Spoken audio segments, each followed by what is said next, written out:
গুপ্তাঙ্গের লোম 40 দিন না কাটলে তার ইবাদত কবুল হবে কি? কবুতরের বিষ্ঠা কাপড়ে লাগলে নাপাক হবে কিনা? অভিভাবকদের মতামত ছাড়া চরিত্র রক্ষা করার জন্য বিয়ে জায়েজ আছে কিনা? নামাজের পর তাসবিহ ও তাহলিল পাঠ করার সময় ওযু জরুরি কিনা? রোগের জন্য তাবিজ ব্যবহার করা জায়েজ হবে কিনা? টয়লেটে ইস্তেগফার বা জিকির কোনটা পড়া যায় মনে মনে? ঋতুস্রাব বন্ধ হয়েছে ভেবে সহবাস করলে পরে দেখা গেল ঋতুস্রাব বন্ধ হয়নি, এতে করণীয় কি? 60 বছর আগের কবরের উপরে বাড়ি বানানো যাবে কিনা? মেয়েদের পিরিয়ড অবস্থায় বিয়ে করা জায়েজ কি না? আমি নতুন দাড়ি রেখেছি, মুখের নিচের অংশে থুতনির নিচে কি খুর দিয়ে পরিষ্কার করা যাবে? পিরিয়ডের পর অর্থাৎ শরীর খারাপ থেকে ভালো হওয়ার পর স্বামী সহবাস কবে থেকে করতে হয়? প্রস্রাবের জন্য ঢিলা কুলুক বা টিস্যু নিয়ে 40 কদম হাঁটার বিধান কি সহিহ? নামাজরত অবস্থায় যদি মেয়েদের সাদা স্রাব বের হয় তখন কি ওযু ভেঙে যায়? অনবরত বের হলে করণীয় কি? আমার বোনের সংসারে অশান্তি ছিল, তাই ছাড়াছাড়ি হয়ে গেছে, কিন্তু কাগজে কলমে লেনদেন হয়েছে, কিন্তু ছেলে মুখে তালাক বলেনি। এই তালাক বা ছাড়াছাড়ি সঠিক হয়েছে কিনা? হিন্দু অর্থাৎ হিন্দুর সাথে প্রেমের সম্পর্ক জড়ালে ইসলামের শরীয়তে শাস্ত্রের বিধান কি আছে? SKMD ফরিদ জানতে চেয়েছেন কবুতরের বিষ্ঠা কাপড়ে লাগলে নাপাক হবে কিনা? কবুতরের বিষ্ঠা এটা অল্প স্বল্প যদি কাপড়ে লাগে তাহলে এটা নাপাক হবে না।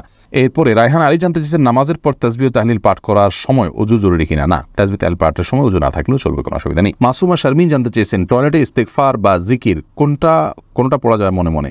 টয়লেটে মনে মনে আপনি যে কোনো কিছু করতে পারেন, অসুবিধা নেই। মনের নিয়ন্ত্রণ তো আল্লাহ রাব্বুল আলামিন করেন নাই। মুখে কোনো জিকির, সেটা ইস্তেগফার হোক অন্য কোনো জিকির হোক, এগুলো মুখে উচ্চারণ করবেন না, মনে মনে হতে পারে, কোনো অসুবিধা নেই। লাতিফা লাইজু আপনি জানতে চেয়েছেন মেয়েদের পিরিয়ড অবস্থায় বিয়ে করা জায়েজ কি না? বিয়ে হতে পারে, বিয়ে হতে কোনো অসুবিধা নেই পিরিয়ড অবস্থা, কিন্তু স্বামী সহবাস করা জায়েজ হবে না। বিয়ের আগ্দ অনুষ্ঠানটা হলো ওই সময়, কোনো অসুবিধা নেই, কিন্তু সুস্থ হওয়া পর্যন্ত সহবাস করা যাবে না। এমডি কাউসার জানতে চেয়েছেন 60 বছর আগের কবরের উপরে বাড়ি বানানো যাবে কিনা? যদি অনেক পুরাতন কবর হয়ে যায় এবং সেখানে এক্সটেনশন করে বাড়ি নির্মাণ করার প্রয়োজন হয়, আর যদি কবরস্থান না হয়, তা হোসেন জানতে চেয়েছেন আমার বোনের সংসারে অশান্তি ছিল, তাই ছাড়াছাড়ি হয়ে গেছে, কিন্তু কাগজে কলমে লেনদেন হয়েছে, কিন্তু ছেলে মুখে তালাক বলেনি। এই তালাক বা ছাড়াছাড়ি সঠিক হয়েছে কিনা?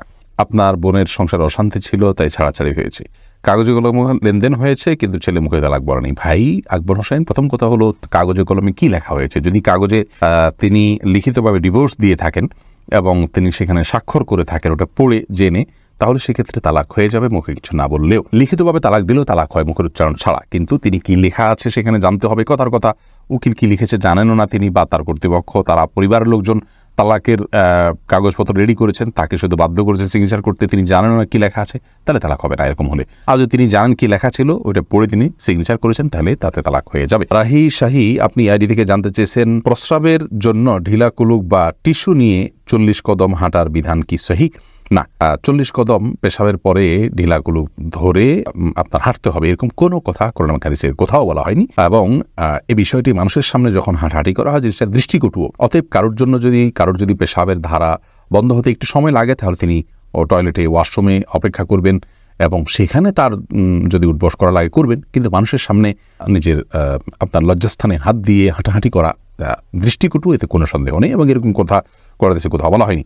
প্রিন্স রাফিন আপনি জানতে চেয়েছেন পড়ে যাওয়া চুল বিক্রি করলে গুনাহ হবে কি না? যে চুলগুলো পড়ে গেছে সেগুলো বিক্রি করলে গুনাহ হবে, কারণ হলো মানুষের শরীরের কোনো অংশ বিক্রি করা জায়েজ নাই। আল্লাহ রাব্বুল আলামিন আমাদেরকে আমাদের শরীরের কোনো অংশকে বিক্রি করার অধিকার দেননি, কারণ এগুলো সবগুলোর মালিকানা আল্লাহ তাআলা, আমাদেরকে শুধু ইউজ করতে দেওয়া হয়েছে, আমরা এগুলো বিক্রি করতে পারি না। রুবেল মাহমুদ আপনি জানতে চেয়েছেন আমি নতুন দাড়ি রেখেছি, মুখের নিচের অংশে থুতনির নিচে কি খুর দিয়ে পরিষ্কার করা যাবে? ভাই রুবেল, আপনি নতুন দাড়ি রেখেছেন, সেজন্য প্রথমে আপনাকে মোবারকবাদ জানাচ্ছি। আল্লাহ রাব্বুল আলামিন আপনাকে গুরুত্বপূর্ণ একটি আমল, এটার উপরে অটল অবিচল থাকার তৌফিক দান করুন। বিশেষ করে আজকাল আমাদের যুবক ভাইদের জন্য এই আমলটা করানো বেশি কঠিন হয়ে যায়। মুখের নিচের যে অংশ, থুতনির নিচের অংশ, এটা খুর দিয়ে আপনি পরিষ্কার করা যাবে কিনা বলেছেন। এটা পরিষ্কার করার প্রয়োজন নেই, কিন্তু যদি গলায় থাকে এগুলো আপনি পরিষ্কার করতে পারেন, কারণ এগুলো দাড়ি নয়। কিন্তু এই থুতনির কিছুটা নিচে হলে এগুলো দাড়ি। অতএব থুতনির দিকে যদি গলার দিকে চলে আসে, কিছু দূর অনেকের আসে এবং এটা বিরক্তির কারণে, তাহলে এইটুকু আপনি চাচতে পারেন। কিন্তু থুতনিতে যেগুলো থাকে, অর্থাৎ এই যে চোয়াল হাড্ডি, এই হাড্ডির উপরে এবং হাড্ডির উপরে নিচে ধারে কাছে যেগুলো আছে, এগুলো সবগুলো দাড়ি হিসাবে বিবেচ্য, এখন এগুলো কাটবেন না।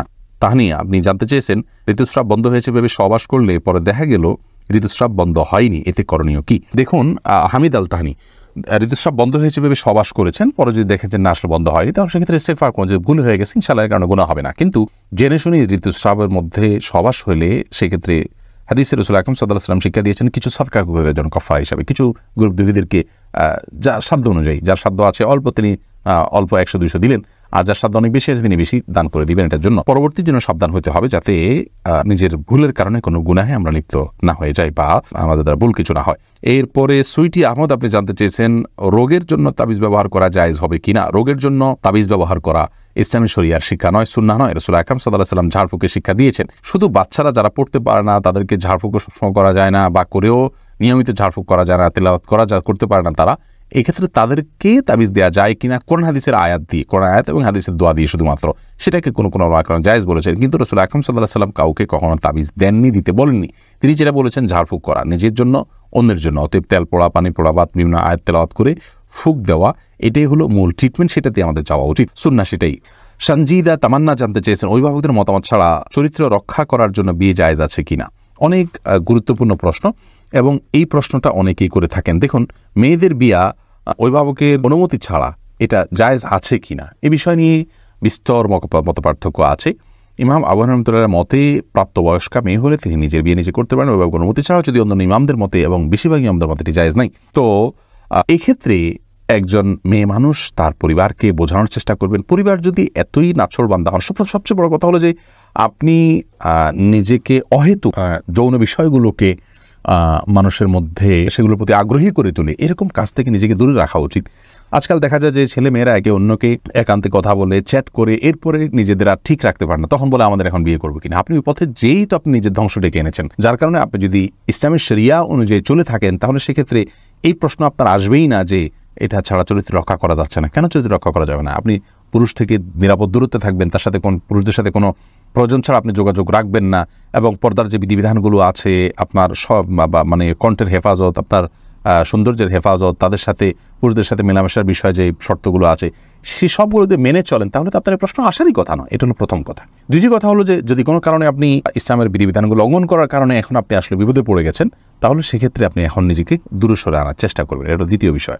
তৃতীয়ত হলো অভিভাবক সম্মতির বাইরে, তাদের মতামতের বাইরে নিজেরা মতামত নিয়ে আর নিজেদের মতামতের ভিত্তি করে খুব বেশি সংখ্যক মানুষ শান্তিতে থাকতে পারেন না, এটা হলো বাস্তব, এবং বিয়ে ভেঙে যায় এর হারই বেশি। যার কারণে এই জায়গা থেকে আমরা সরার চেষ্টা করবো। হ্যাঁ, যদি কোনো অভিভাবক বয়স হয়ে গেছে, তারপরও দিচ্ছেন না, এবং দিনদার ছেলেকে তারা পছন্দ করেন না, তাহলে সেক্ষেত্রে তার ইসলামের শরীয়ত দৃষ্টিকোণ তার অভিভাবকত্বের অধিকারী নেই। তখন আপনার পক্ষ থেকে এলাকার ইমাম অভিভাবককে আপনার গণ্যত্র বিয়ে দিতে পারে। কিন্তু বিষয়গুলোকে মাথায় রাখতে হবে, শুরুর ধাপেই আপনি এটি অবলম্বন করতে পারবেন না। আব্দুর রাজ্জাক বিন সিরাজ জানতে চেয়েছেন গুপ্তাঙ্গের লোম 40 দিন না কাটলে তার ইবাদত কবুল হবে কি। গুপ্তাঙ্গের লোম বা অবাঞ্ছিত যে সমস্ত পশম আছে, এই পশমগুলো 40 দিনের বেশি না কেটে থাকা গুনাহের কথা, কারণ হাদিসে এ বিষয়ে কড়াকড়ি রয়েছে। আর কে হীরা আপনি জানতে চেয়েছেন একজন মুসলিম অমুসলিমের হিন্দু অর্থাৎ হিন্দুর সাথে প্রেমের সম্পর্ক জড়ালে ইসলাম শরীয়তে শাস্ত্রের বিধান কি আছে। দেখুন, একজন মুসলিমের সাথেই প্রেমের সম্পর্কে জড়াতে পারে না। প্রেম বলতে আমরা বুঝি আজকাল বিবাহ বহির্ভূত নারী পুরুষের সম্পর্ক। এই সম্পর্ক, এই ভালো লাগা, এটা সব ভালো লাগাকে যদি আমরা বৈধতা দিই, তাহলে সেক্ষেত্রে আর পৃথিবী তার আপন অবস্থাতে শৃঙ্খলায় থাকবে না, বরং নিজের চাওয়া পাওয়াকে কন্ট্রোল করা, নিয়ন্ত্রণ করা, এটাই ইসলাম আমাদেরকে শিক্ষা দেয়। বিধায় একজন মুসলিম পুরুষ যেখানে একজন মুসলিম নারীর সাথে প্রেম করা, বিবাহ বহির্ভূত সম্পর্ক করা জায়েজ নাই, সেখানে একজন অমুসলিমের সাথে করার প্রশ্নই ওঠে না, কারণ সেটি গুনাহ তো হবেই। সেই সাথে আপনার এটা যদি তাদেরকে বিবাহ পর্যন্ত নিয়ে যায়, তাহলে এটা হারাম হবে, কারণ তার সাথে বিবাহ করা জায়েজ নাই যতক্ষণ তিনি ঈমান না আনেন। বিধায় যদি তিনি ঈমান আনেন, তাহলে ঈমান আনার পরে তাকে সরাসরি বিয়ে করবেন, কিন্তু বিবাহ বহির্ভূত প্রেম এটি জায়েজ নয়। এটি প্রতারণা এবং ভোগ ছাড়ার কিছু নেই। এখানে কোনো সামাজিক কমিটমেন্ট থাকে না, এটা অনাচারের অন্তর্ভুক্ত।